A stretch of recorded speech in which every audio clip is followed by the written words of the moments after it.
And just yesterday, the Trudeau government announced it's banning more than 300 models of what the government calls assault-style firearms.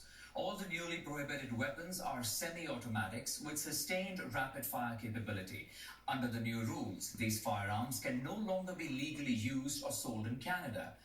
They joined more than 1,500 weapons that Ottawa banned in 2020 in the aftermath of the Nova Scotia mass shooting. Let's now invite Giltaca, CEO and Executive Director of Canadian Coalition for Firearm Rights. Rob, good evening and thanks for your time. Thank you for joining us. We want to start off by getting your thoughts on today, marking the 35th anniversary of the Montreal Massacre. How do you reflect on today?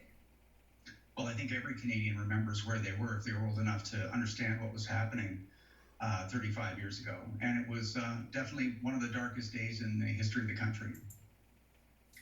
Now, just yesterday, on the eve of this anniversary, Ottawa announced that they were widening the firearms ban to include 300 more types of military-style firearms.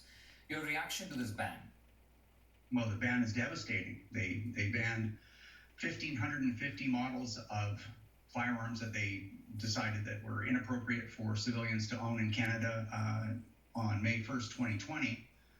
Then the RCMP continued banning another 800 or 900 models after that because they considered them variants of those newly prohibited firearms. At that point, the government said, well, there you go. If you don't like that, we'll buy them back at some point. That was 4.5 years ago. And they said you're free to go buy any other firearm to replace it that isn't on that list. So hundreds of thousands of Canadians went and did that, me included. And here we are today, having the government come and ban the rest of them after Canadians have spent $2,000, $3,000, $5,000, $10,000 each replacing all of these firearms so that they can continue to do what they did, which is hunting and sport shooting. But hunting weapons per se have not been banned. These are military-style firearms. Rob. Well, that's what they keep telling you.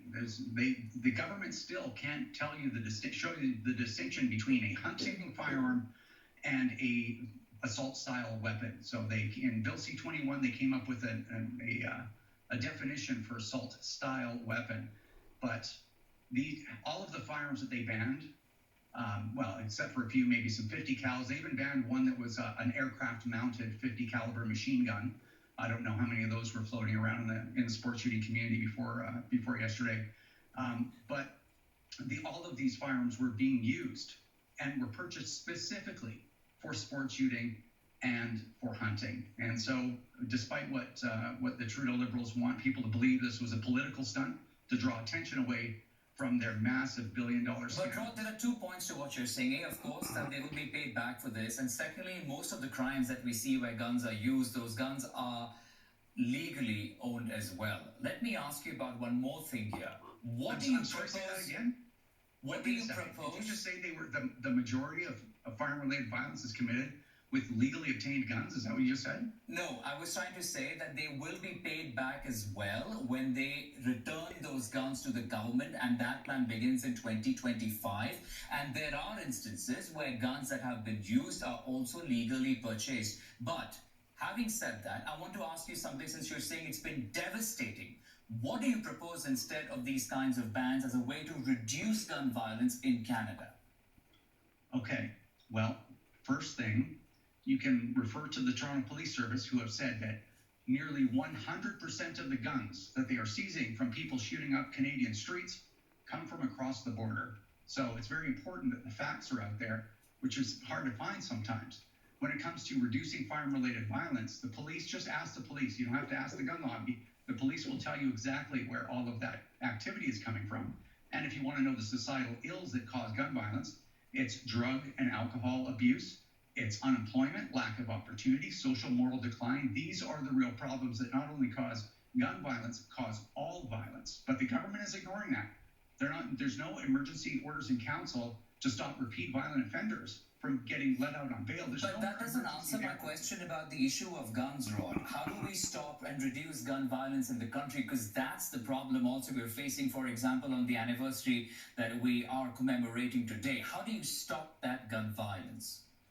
So it depends the gun violence you're talking about. If you're talking about 95% of the violence that we see in Canada right now, those are illegal guns moving in from the United States. So you're going to have to invest in the border. Right now, 0% of rail traffic that comes from the United States into Canada is even inspected.